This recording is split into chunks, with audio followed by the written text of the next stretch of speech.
Howdy, folks. Greyhawk 4x4 coming at you again live, your resident vintage gamer. And welcome to Sunday Gaming Chat. Enjoying my lovely Baja Blast, which is apparently already come and gone for this particular summer. Literally, it's only, at least here, it's only in stores in the bottles and the 12 packs for like, a week or two, and then it's gone because it sells out instantly. So I think I got stocked back up again. It'll last me for the rest of the year. So we're good there. How is everybody else doing? Don't really have anybody. I think I have one person in here, so let's take a look. So it's just me. Okay. So y'all watching this on replay. We will be doing a show and tell as usual. We got this today for show and tell. And we'll go over some gaming news. We'll talk about other entertainment stuff like Stranger Things and The Boys and shows like that and all that. But other than, and we can talk about the new shouldn't say the new campaign, the revisiting of the campaign that we're on now, tabletop wise, on Friday nights.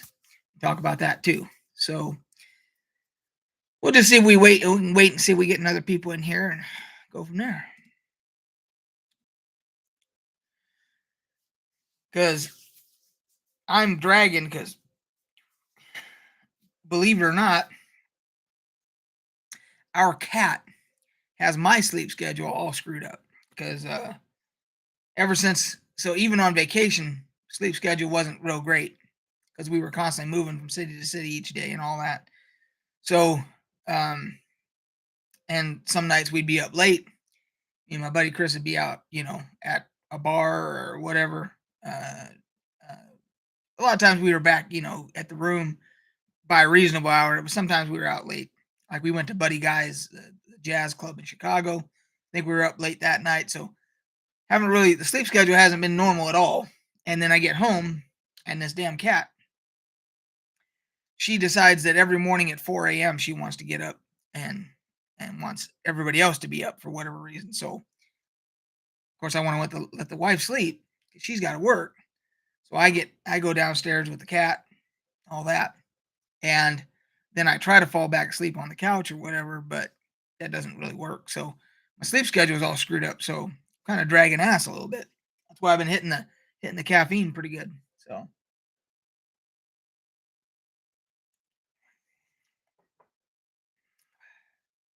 And the day after D&D, we play usually till about midnight. We usually end around 11:30. But then I do cleanup, and I'm usually up to at least 12:30, whatever it is. And for whatever reason, even if I only have like one or two beers, the next day I feel horrible, like I didn't get enough rest or whatever. So it's just a continuation of the sleep schedule being all screwed up. But on the bright side, this is my one of my new shirts that I picked up on vacation from the NFL Hall of Fame. This is my Raider Legends. And on the back, you guys probably can't see it, but on the back, it has all of the Raiders that are in the Hall of Fame, every single, including this year's inductees, 2022. So it's completely up to date. Had to get a triple XL because for whatever reason, double XLs are hard to find nowadays. So it's a little big, but I think I can shrink it if I wash it in hot water or something. Get it shrink down a little bit. But let's see. It says we got one person. Who we got in here? Let's see. Nope, still nobody. Well, if you're in here, it shows one person over here. So if you're in here, say hi. So I know somebody's here. Otherwise, I will wait until we get some more people in here. Phone's blowing up. Hey, Alan, how are you? So we got a couple show and tell things, but I wanted to kind of wait till we get some more people in here. Hey, Mike. So once again, this thing is completely inaccurate. Yeah. So, how are you guys? You guys are doing good, huh? Um, Mike, remind me what part of the country you're from. I'm trying to remember.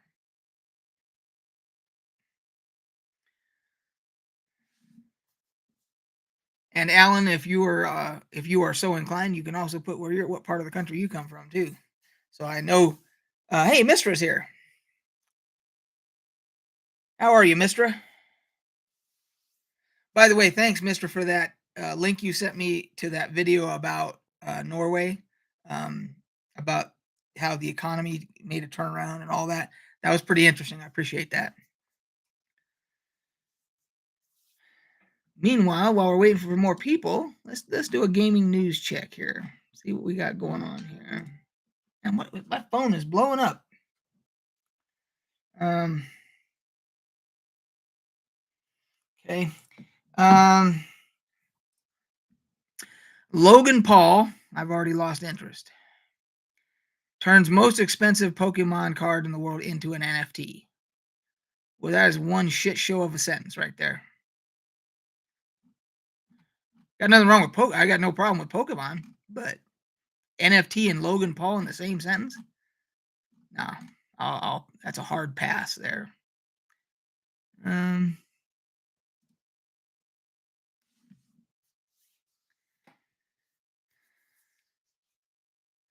you're in Joshua Tree area, Mike? Is it what 140 fucking degrees there? Good grief, man, that's got to be hot there. Alan, you're the East Coast, Mid Atlantic. Okay. Bipedal, how are you? You're on the Budweiser. Well, so what's funny about that? I'm laughing a little bit about that bipedal because when I was on vacation, we were in Lake Geneva, Wisconsin, which Lake Geneva in the summertime is like it's like a beach resort because you're on this giant lake and everything, and it's very much like the same atmosphere as you would have at a beach. And it was hot, so me and my buddy were like, "Well, uh, let's see if we can buy some tank tops because it was too damn hot for a regular shirt, you know." So we go in there. They had one double XL in the entire shop that we were in, and my buddy grabbed it first. Except for they had Budweiser, the full Budweiser label thing. I think I even posted pictures while I was on vacation or whatever.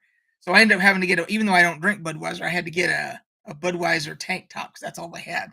Now I have drank Budweiser a lot uh, earlier in life, but uh, now I drink other stuff. But that's why I was laughing about when you said you were on the Budweiser. Let's see here.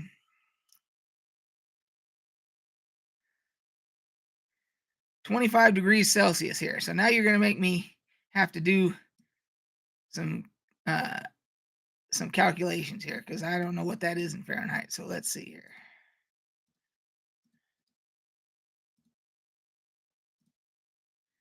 Oh, 77. That's nice. That's beautiful. 77 degrees. Wow. Um. Wow, Mister, it was 90 in Norway. That's pretty warm for you guys, isn't it? I'm trying to remember back when I was in Germany, which I think Norway is above Germany, more northern than Germany even. And we didn't have a lot of 90-degree days in Germany. Of course, that was back in the 80s. So, um,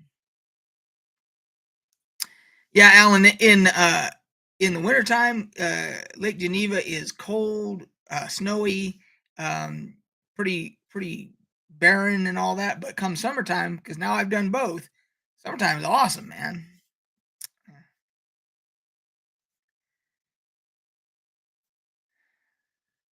So 77 is actually pretty hot for Scotland bipedal.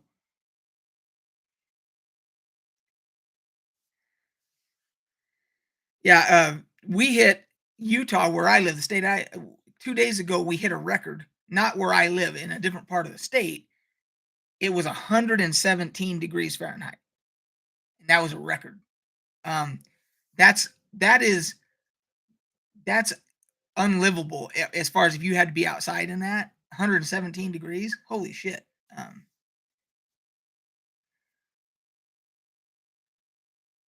Yeah, that's but like where Mike is saying he's in the Joshua Tree area. I think it's 115 usually in the summertime daily there. So if we're talking the Mojave Desert, because Mojave Desert has the record I think for 130 degrees or something like that at one point. Insane. Yeah. But it's definitely warmer. Like we have 2 weeks this past week, and the forecast for the next week. Where I live, uh, it's 100 above 100 degrees every single day for 2 straight weeks. And since I lived here for almost 15 years. It's never been like that. It's never been above 100 degrees for more than like 2 or 3 days, and then usually you'll get a break. Usually it'll drop down into the upper 80s, 90s, somewhere in there. But to be above 100 degrees for 2 straight weeks, it's never done that since I've been here. So,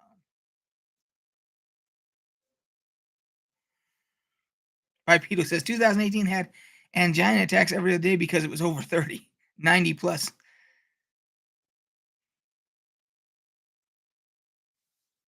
Slovenia beach tourist area, it was 113. Wow. Well, when I was in Greece on the island of Crete, we had some days where it got damn hot in Greece.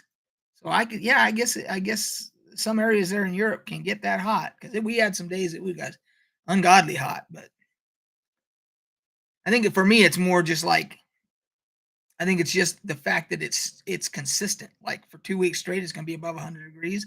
That's unusual. That's like we're experiencing like Phoenix type heat here, and we never usually get that for like extended periods of time. So, um,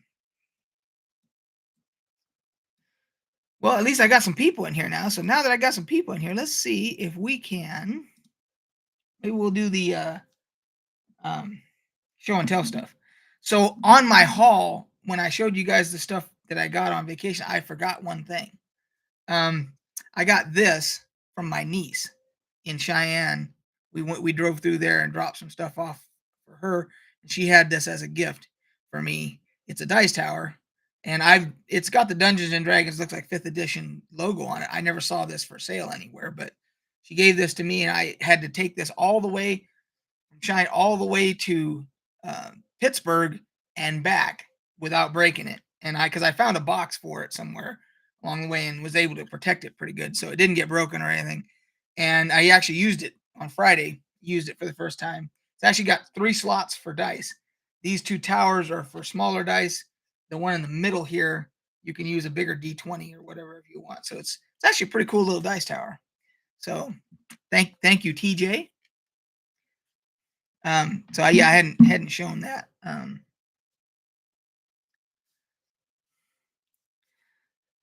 Castle Grayskull. Is that what that's supposed to be? I haven't seen that product, like the actual product for sale. So the other thing we're going to do is we'll go into this guy. So this is Panzer Leader. So this is what was called a bookcase game back in the day by Avalon Hill. And they made tons of these different games. This series was you had Squad Leader, you had Panzer Leader, you had Panzer Blitz, which were all a series of these war games. And so this one is the game of tactical warfare in the Western Front from 44 to 45. So this is very much back in the heyday of tabletop wargaming. And I bought this used at our local game store, and whoever owned it already had taken the time to put all of the counters into these little cool plastic boxes. So, and they even have some more in this little, whatever this little box is. It's an old ammunition box. They have some counters in here too. So I guess they didn't have enough room. They didn't have enough room in those other ones, so they used a little old ammunition box. But for any of the old grognards that are in here, or see this on replay, this'll people will remember these from the back in the 70s and 80s as the war games that everybody was playing. So you had stuff like this, and mind you, I haven't played this type of a game in 35 years probably.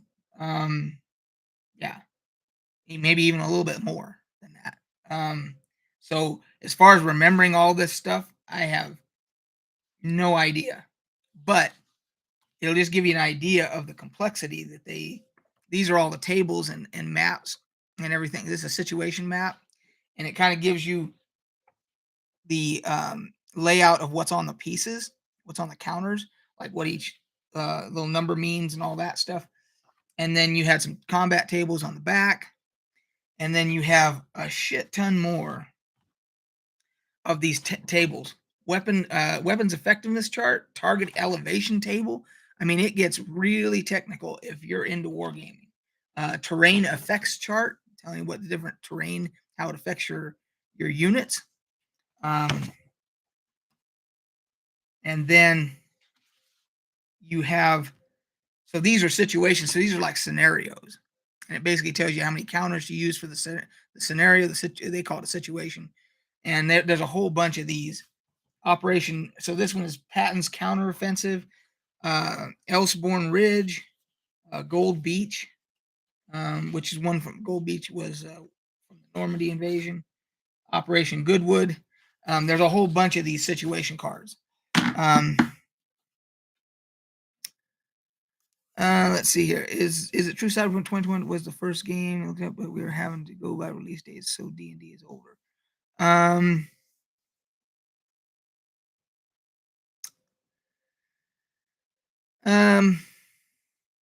So if you're gonna go by, if you're talking about tabletop like wargaming, I'm not sure. There was a game called Little Wars that H.G. Lovecraft, H.P. Lovecraft, the guy that wrote War of the Worlds, he actually invented a game called Little Wars. You can Google Little Wars, and it was the first tabletop war game ever. I don't know when that was. I can Google it real quick here. Little Wars.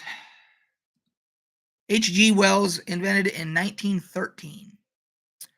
There's actually picture of here. We'll just do this. We will do this.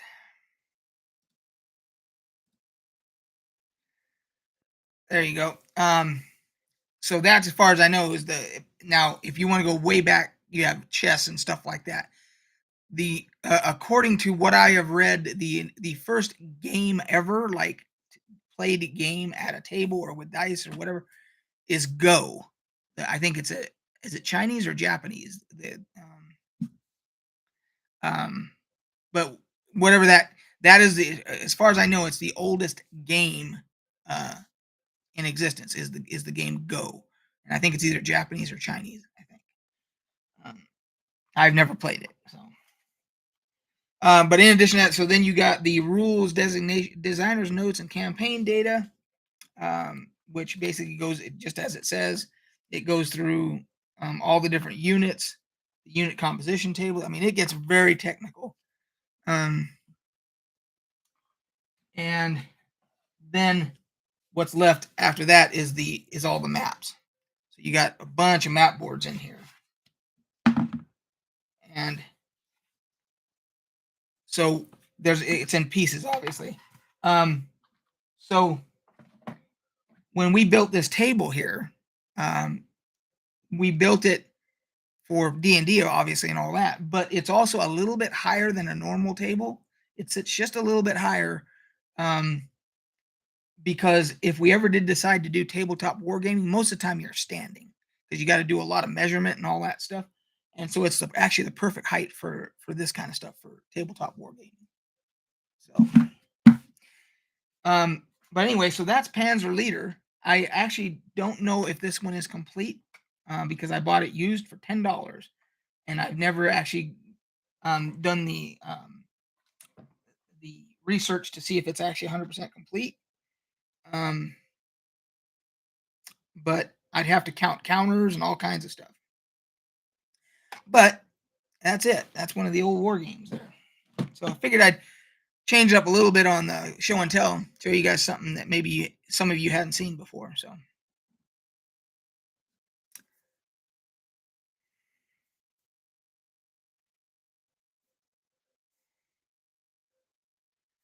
um, I was looking at that table. That's a workbench. It's so over engineered. It's like one of mine.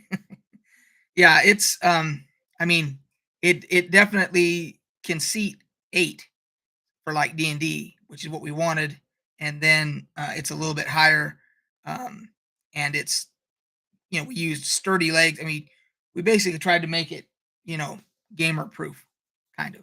So,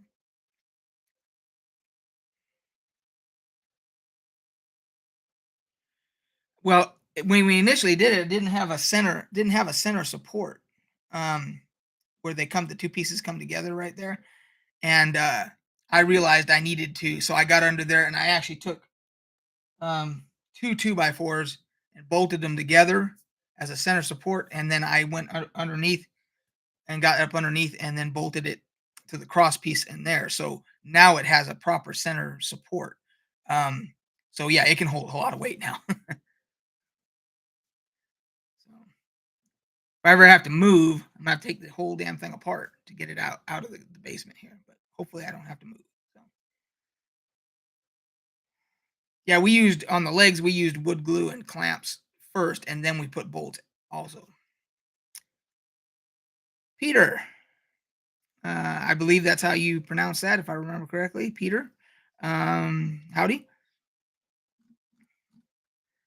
So that's our show and tell. So let's talk real quick about the campaign.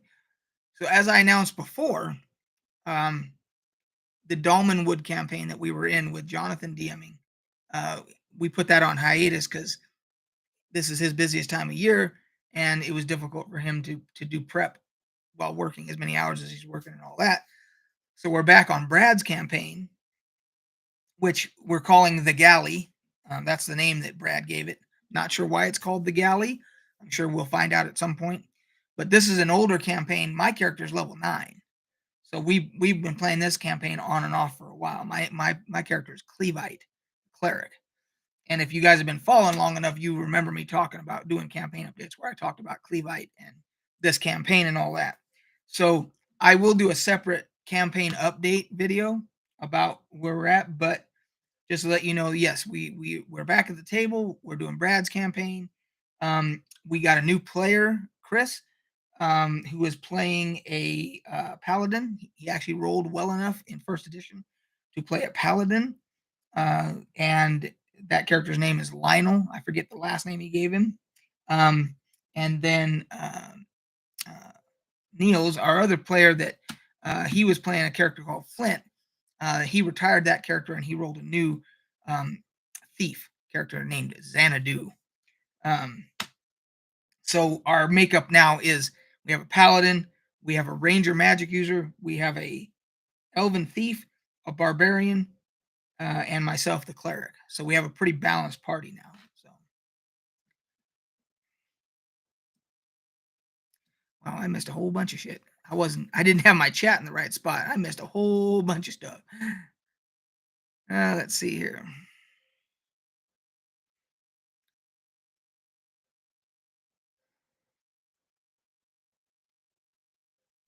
Yeah, Mike, it was, we were, we were wondering about that because he was rolling really well.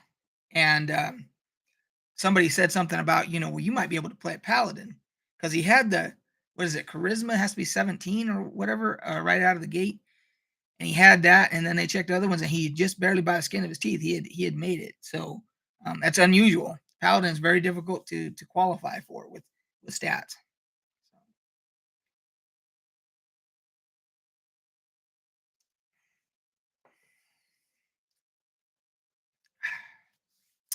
So, um, so that's it with the campaign.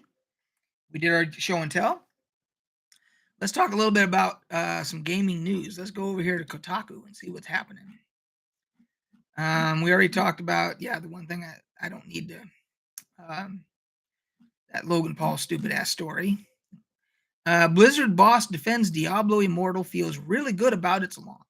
Well, of course, um, they Nothing surprises me that Blizzard does.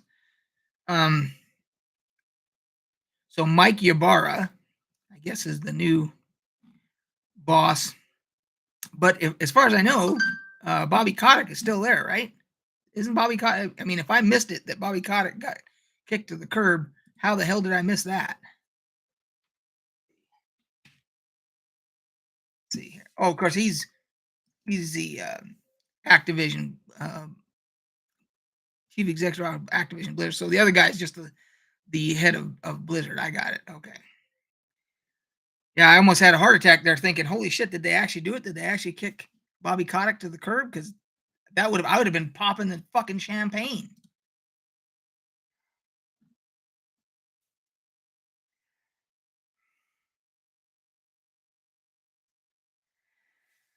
I have bipedal. I have seen Diablo Immortal. I have no idea, no intentions of touching it because, as I've stated many times on this channel, because of everything that Bobby Kotick did with that company, and the fact that the board will not get rid of him for whatever reason, um, I I stopped playing World of Warcraft, canceled my subscriptions, and said I'm not giving them any of my money until he's gone. And then Microsoft bought him out, and then Microsoft basically said he's going to be here for a while, and I'm like, well, you're not going to get any of my fucking money, so I won't have anything to do with him. I can't stand that guy. He is the absolute epitome of what is wrong with capitalism. I'm a capitalist. I believe in you have to have capitalism to to push an economy and everything. But abusive capitalism, Bobby Kotick is the picture poster boy of abusive capitalism. And that's my opinion. Yeah. So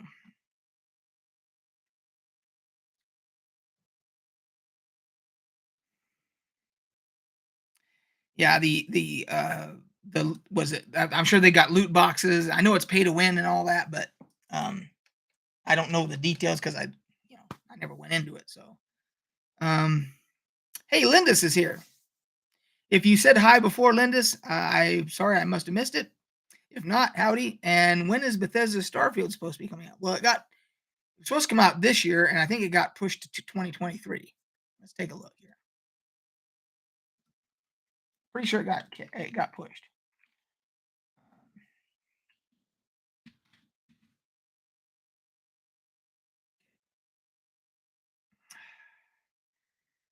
No, the original initial it says initial release date is now 2023. Yes.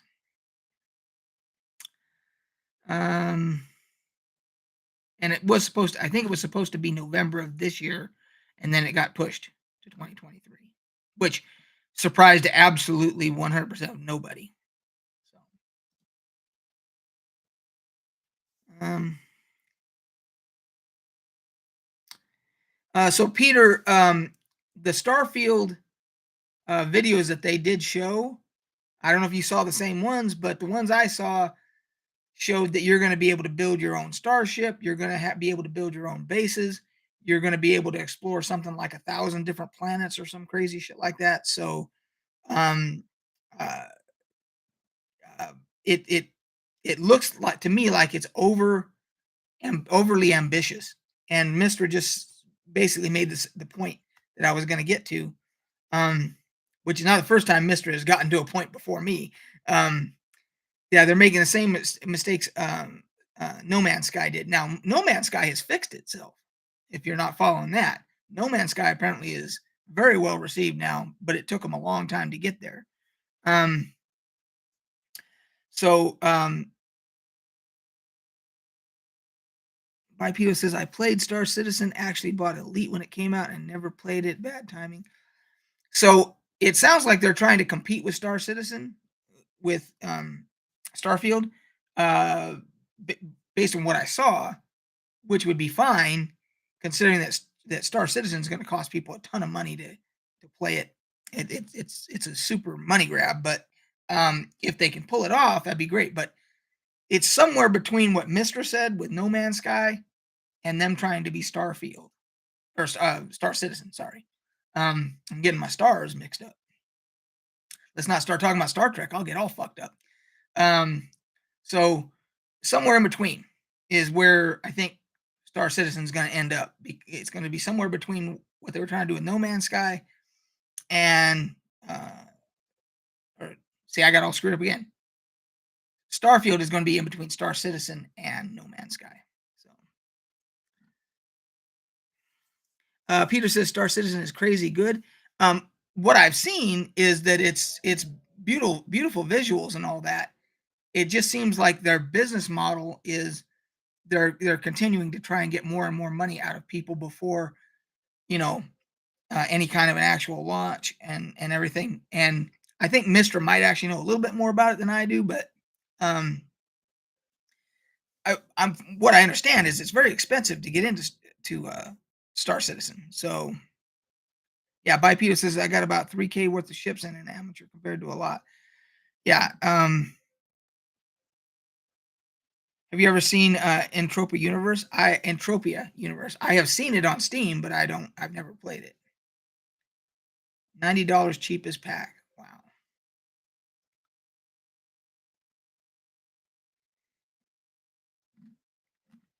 So now it's funny because we're talking about Starfield, and here we have a game Skyrim that they just there's a actual news story about the fact that there's a mod that just dropped that makes it multiplayer, and it's already been downloaded. I forget how many times, like half a million times or something like that, some crazy number. Um, and it's like we're talking about a game that's what is it 12 years old now? How old is Skyrim? Um, but something like that. Let's see here. Let's do a search here. Let's do a Skyrim news search here. Oh, 50,000. New multiplayer Skyrim mod has been downloaded over 50,000 times, and I guess it was just dropped. So that's on PC Gamer. It's called Skyrim Together, I guess. Makes it multiplayer. So um so I was close. I was close when I said 12 years, I was close. Um Entropia Universe makes you pay for your ammo, your gun decays. My gun costs 10 cents to hit or miss something. It can cost like 15 to kill them all. Wow. Wow. Damn. Yeah, that's not something I would ever get involved in then. Um, not if it's pay to win. Yeah.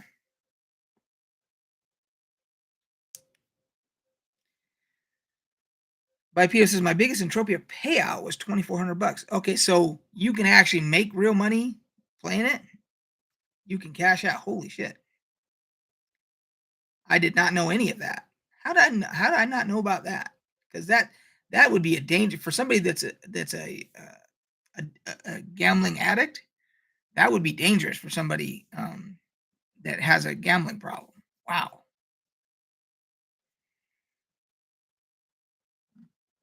'Cause I don't even think on EVE Online, you can't cash out on EVE Online, right? Like, you can't build up, like, all this whatever I forget what their, uh is it ESC or something like that? Their money, their their currency.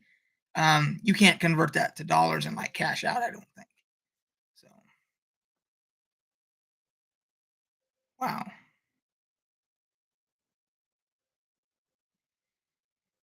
Yeah, you guys are talking numbers that yeah, I'm not the gambling type. I gamble very little. Even when I go to Vegas, I gamble a little bit, but I'm very careful because I'm too much of a chicken shit that I'm going to lose a bunch of money. Um, so talking about 20K and 2,000 in a video game, no, can't do that. No way. Um,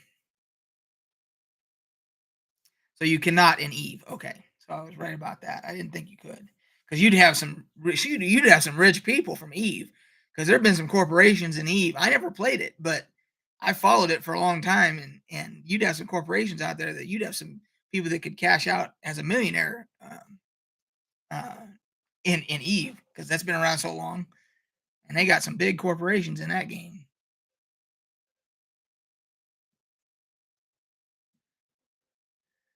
So let's see what else we got here.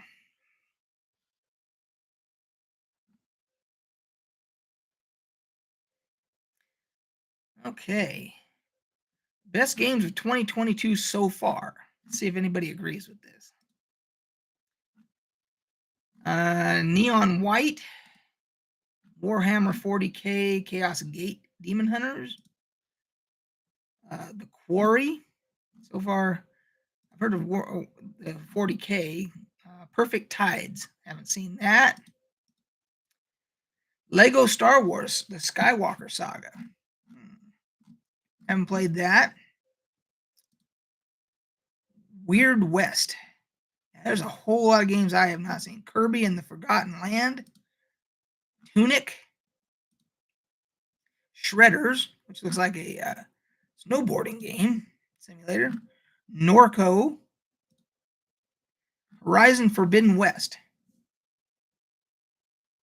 That as soon as Elden Ring came out, everybody forgot about Horizon Forbidden West. Pokemon Legends. Arceus. Elden Ring is 14 out of 23. I think a lot of people would argue with that should be number one. Nobody Saves the World. Doki Doki Ragnarok. Wordle. They've got Wordle. I mean, technically it is a game, and I do play it just because I like vocabulary and stuff like that. Destiny 2, The Witch Queen. Far Changing Tides. Triangle Strategy. Vampire Survivors. Oli Oli World. Or Ollie Ollie World. That's their best games of the year so far.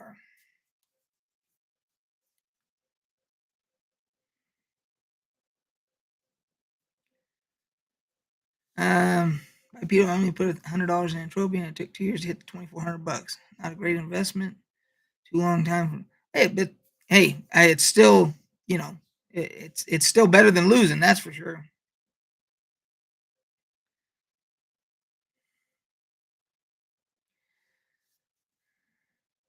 Yeah, it was that. What was that? Was it 23 or 20? Yeah, 23. 23 games that they have as the best of 2020. That's on Kotaku. If you want to see the let's see here. I mean, they're including everything from Xbox, PC, Switch. Let's see here. Let's go. Let's do this. If you guys want to see the article, I'll put it in here for you guys. I'll link it. Hey, Chupa, how are you?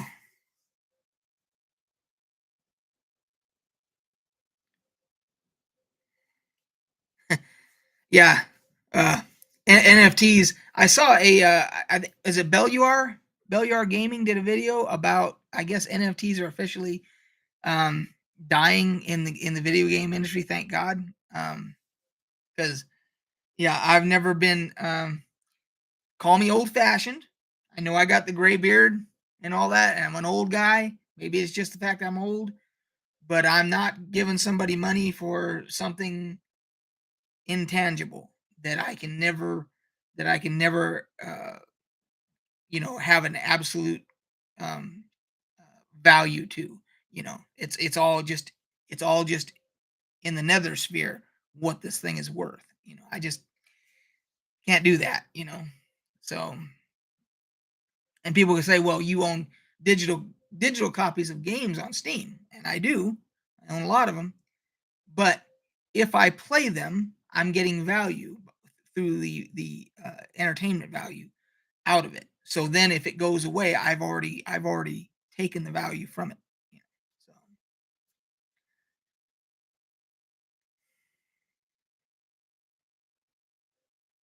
some dude had to sell 100,000 K NFT for $300. Yeah, I read that article somewhere. That it became almost worthless. Yeah.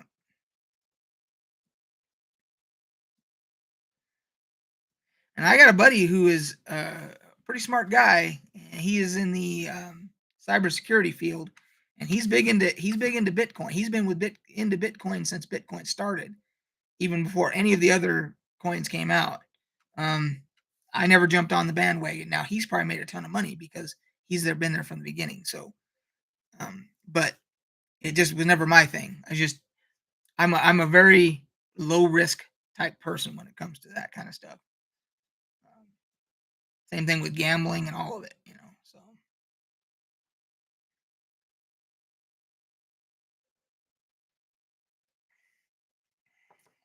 oh, I don't know how many of you guys are in here. Let me ask this question real quick. Let's see what we got in here. I got a few people in here. So please comment below in the comments if you guys have any interest in me talking about the history that I have with Satine Phoenix. Now, first of all, if you don't know who she is, then it won't matter to you. But if you do, you guys want me to discuss it, because I do have not much of a history with Satine, but when I was with TSR2, as I like to call it, she was doing work for them at the same time, and we did kind of collaborate on some stuff. And then I knew her from meeting her a few times at conventions and stuff like that. Um, she even met my wife, so I know there's a huge controversy between with Satine and her husband, and they went through the whole getting canceled thing. They're still going through it, as far as I can tell. I don't know her husband, never met her husband, but I do know her. So if anybody wants me to address any of that, I'm more than willing to. Otherwise, if nobody wants me to, then I'll just leave it alone. Won't talk about it. So,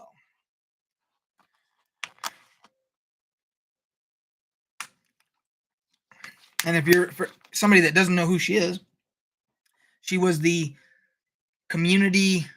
What was it? Community ambassador for D&D for Dungeons and Dragons 5th edition for a while. Yeah, she was. So when 5th edition Critical Role started and 5th edition, she was. I don't know if she was ever on Critical Role, but she did something very similar to Critical Role, and I can't think of the name of it right now. Maze Arcana. She did a thing called Maze Arcana, which was similar to Critical Role, and then she became the ambassador for. She got hired by Hasbro Wizards of the Coast to be the ambassador for D, and she did that for a couple of years, I think. But recently, her and her husband got into a huge controversy and got canceled and all that stuff. So that's why I was saying, because there are videos out there of me and her together at a convention and me talking about collaborating with her and all that stuff. If anybody wanted me to talk about, I mean, that was years ago, but I can still address it if you guys want me to. So,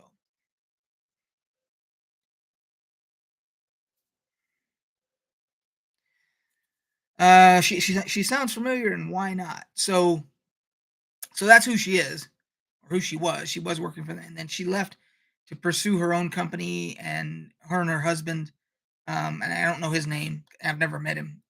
They started a couple of companies. They were doing a few different things. They were doing like a cruise where you could go on this cruise and play Dungeons and Dragons, and everybody on the cruise would be in character the whole time, and those types of things. She did a Kickstarter with the guy that did um, Picorni, that does Dwarven Forge. If you're familiar with Dwarven Forge, the the miniature uh, hardware stuff that you can build little towns and all the minis and all that stuff. Um, she did a Kickstarter with him, and I don't know that even made their goal on the Kickstarter. And then she did some other stuff with her husband, and they were going to actually produce content for 5th edition, I think. And then they hit a. I guess it turned out that the husband and her both were being accused of being abusive to people that were working for them, that were contracted by them, and all. And there were receipts involved. There was tweets and all the stuff that came out and everything. And so they basically are in the process of getting canceled. Uh, and so all I can say is from my experience interacting with Satine was, and this was several years ago back when we were working on Top Secret, um, uh, the New World Order game that we put out with TSR2 and Gygax at the time. I was there for 2 issues of Gygax magazine. Um, we would interact. We had a thing called Slack on, which is basically like Microsoft Teams, where you can collaborate even though you're not geographically in the same area, and you could collaborate. And she was going to do some artwork because she started out as like um, a comic artist before she got into the D&D scene and all that. And she was going to do some artwork for some of the projects we were working on and so forth. So we were collaborating with her on that. And then I met her at a con, Gary Con, twice. I think I was there and I saw her there. And we had some conversations. We did some video together and all that. And as a result, her Maze Arcana, and she did a celebrity, or she did a charity thing called Celebrity D20, um, which was a celebrity D&D game that raised money for us. I can't remember what charity it was. But I did videos on my channel to promote both of those things, Maze Arcana and her charity thing. So that's why I'm basically going on record here saying that these are the things I did with her. This was years ago, and she was very personable. She was very approachable. She was nice to everybody and everything else. So I do not have any personal stories of seeing her do anything but be a nice person. So again, years ago, so I don't know what, I can't talk about what's happened recently, but if anybody stumbles across a video, there's that I did with anything involving her, that's what our interaction was, and I have nothing but good things to say about her because all of our interactions were good. So there you go. That addresses that issue.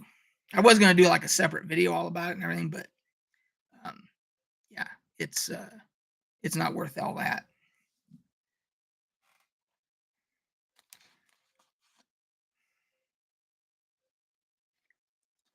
Well, I saw some of the tweets, and the ones I saw were from her husband to a guy that was going to do some tattoo work because they're both, her and her husband are very highly tattooed and all that, and they commissioned him to come to their house, like they were paying him to fly to their house or whatever and do the tattoo work and all that stuff.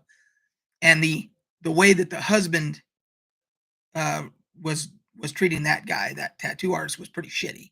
So I did see that. Now I didn't see anything from her that did that, but I think she's getting lumped in with the whole thing.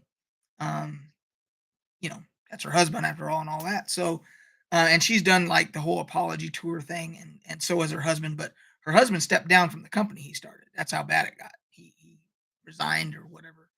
So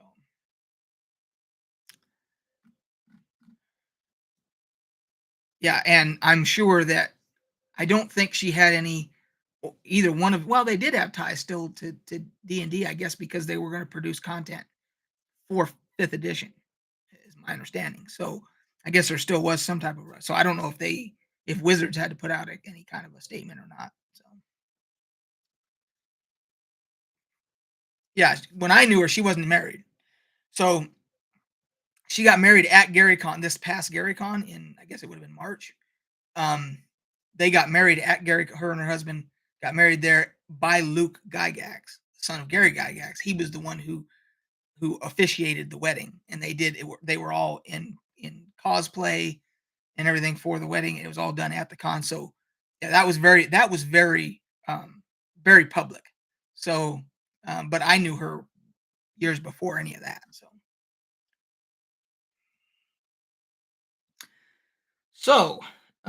let's see. Any other questions for about anything you guys want to talk about? We got like 10 minutes left, it looks like here.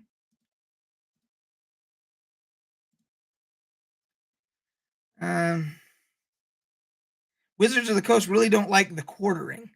So are you talking about Jeremy from the quartering? Um,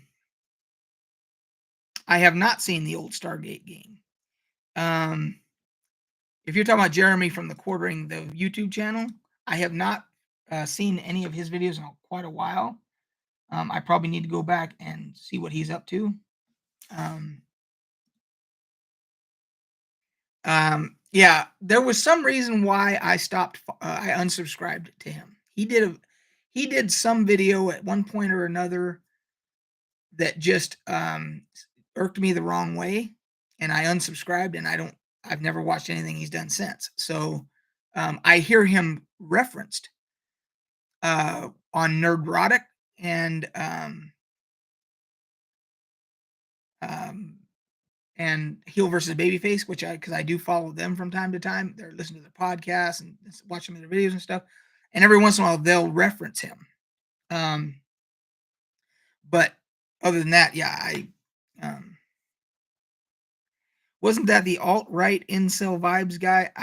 If it's if it's if it's Jeremy from the Quartering that I'm thinking of on YouTube, the guy with the beard, um, uh, he I was subscribed to him for a long time, um, and he had some interesting concepts. He had some interesting takes. He had some interesting content, and he started out to me. He was trying to be an advocate for the consumer, just kind of like Yang Yi and on a much smaller people like me who we want the gamers to be represented and treated fairly and not getting ripped off and stuff. And Jeremy seemed to be that of that same ilk, but then he slowly started going into this alt-right stuff hardcore, and I think that's something he did there is when I unsubscribed. I can't remember what it was, but so yeah. um and um yeah, I checked. He was one of these guys that should have just kept their child's political views to themselves. That's one of the reasons why I try to keep the politics stuff out of this channel. I delved into it for a little bit on TikTok, and I slowly realized just how vile and toxic that whole um I don't even want to I don't want to say community. It's not the community. Um that whole discourse is. You get into talking about politics and how, like, you can't, I don't care if you're left, right, it doesn't matter. Somebody is going to take it to the extreme and start insulting you and attacking you and threatening you and all this. And it's like, I backed out of that. I was like, you know what? Y'all can keep the politics talk. I don't give a shit. I don't want nothing to do with it. And I haven't, yeah. So, um,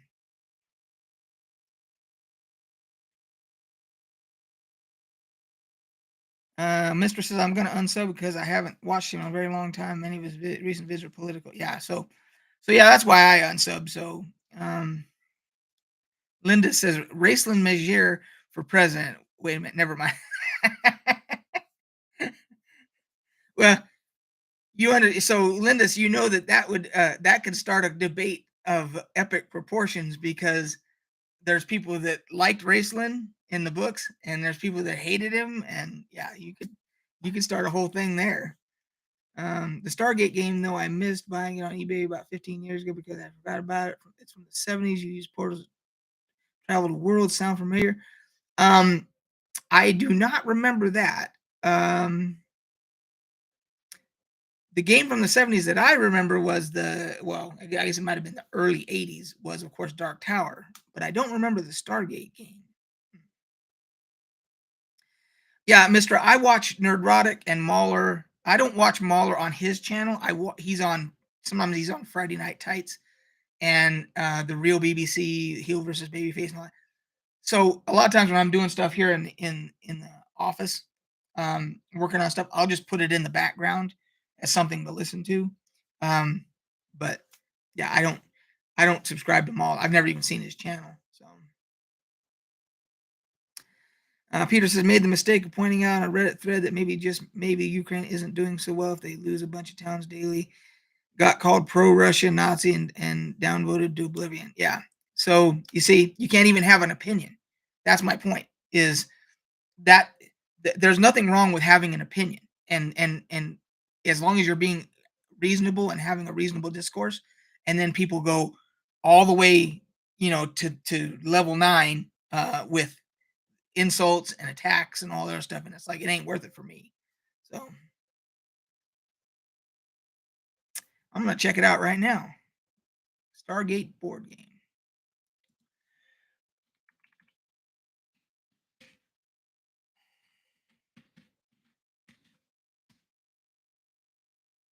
Okay, so there is Board Game Geek .com is where I go for a lot of stuff when it comes to that stuff. Let's see if this is the same one I'm thinking of. Yeah, Board Game Geek. Well, that's 2004. That's not the one from the 70s. Let's see here. This might be it here. Okay, so this is SPI's space capsule game. Yes, this is it. 1979. Okay, I'll have to check that out. Okay.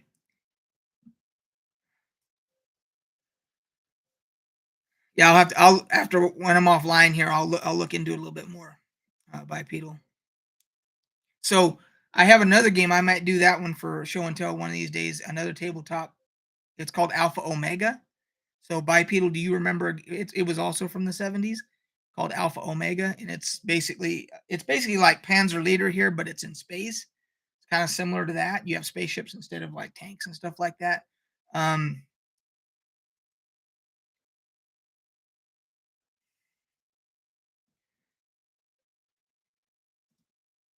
yeah, these are hexes. They're not triangles. So but I'll do some research offline, see if I can find it. But anyway, yeah, that's another one if you want to check out Alpha Omega. That was a great game. I bought it. Did I get it on eBay or did I find it here used somewhere? But I've got one. I can show it for show and tell one day. So we can do that. Let me see if I missed anybody. I'm gonna scroll back up here and see if I missed anything. Um,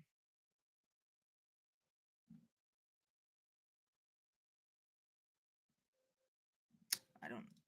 Let's see.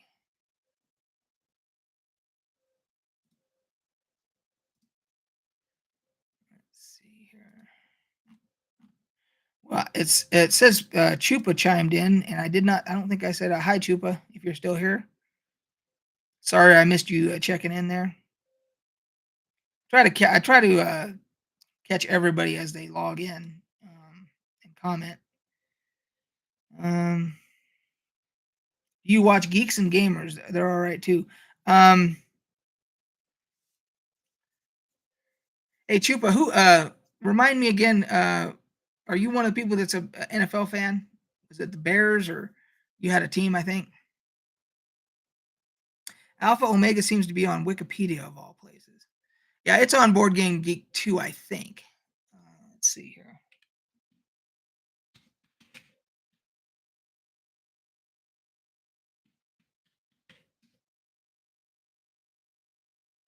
1977.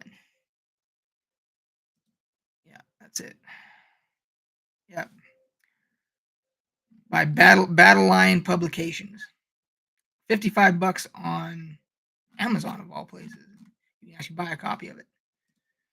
Um, Giants, that's right. Okay, so Chupa, I took a bunch of pictures at the NFL Hall of Fame. I don't remember if they had a specific Giants display, but I took a bunch of pictures. At some point, I'm going to post all of those to my Facebook Graphic 4x4 Facebook page. So there may be some stuff in there. Have you been to the NFL Hall of Fame, Chupa? Um, so Geeks and Gamers, yeah, I haven't been on for a while, but um, yeah, the NFL Hall of Fame. If you're an NFL fan, it's definitely on the bucket list. Everybody needs to see. If you're a fan, you need to see it at least once. So,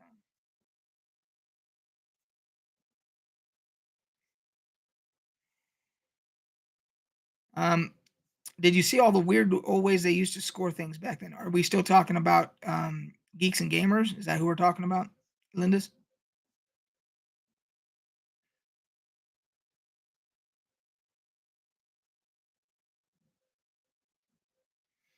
Oh, by the way, so I'm finished with Stranger Things season 3 or 4 or whatever season we're on. Yeah, 4. And now The Boys on Amazon. I've only got like 2 episodes left. And let me tell you the if you're not into adult content, uh The Boys is not for you. It doesn't bother me. I was cracking up, but yeah. And then I still have to finish the Expanse too, Mister. But I'm the reason I'm finishing The Boys and I already finished Stranger Things is because all these people at my gaming table here want to throw out spoilers all the time about the current TV shows and stuff like that. So I'm trying to get caught up so that they don't spoil it for me. So The Expanse is an older show, so I'm not in as much danger of getting stuff spoiled for that.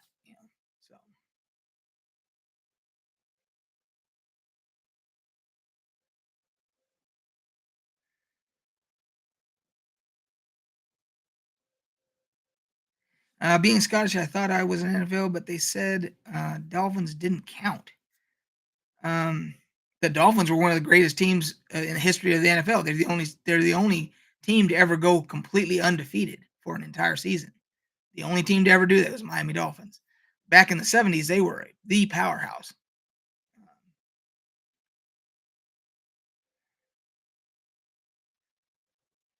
Yeah, so you definitely didn't annoy me, bipedal. I was a Miami Dolphins fan. I was just a little kid when they were doing that, and I was a fan of them first, and then the Raiders came on the scene when I got a little older, and I saw them in the Super Bowl, and I became a fan, and I've been a fan of the Raiders ever since. But I was a Dolphin fan before that, so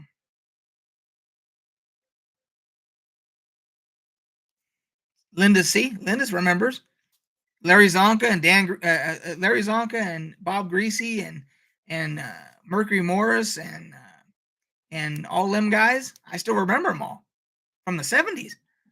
So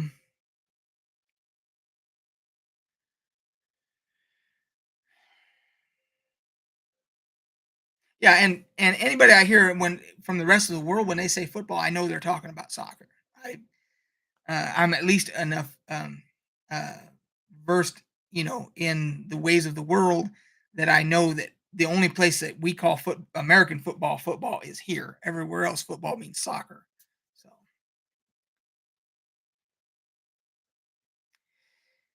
all right, guys.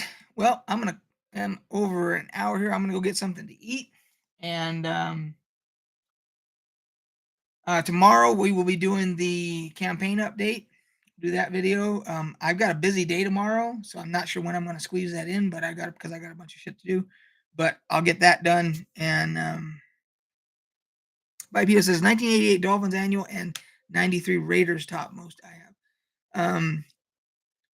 Yeah, the 88. So I'm trying to with Marino. I don't know if they ever won. They won a Super Bowl with Marino. I know they. I'm pretty sure they went to the Super Bowl, but I don't know if they won one. But in the 70s, they were the powerhouse. So, all right, guys. Until next time, we'll catch you on the flip side. Cheers.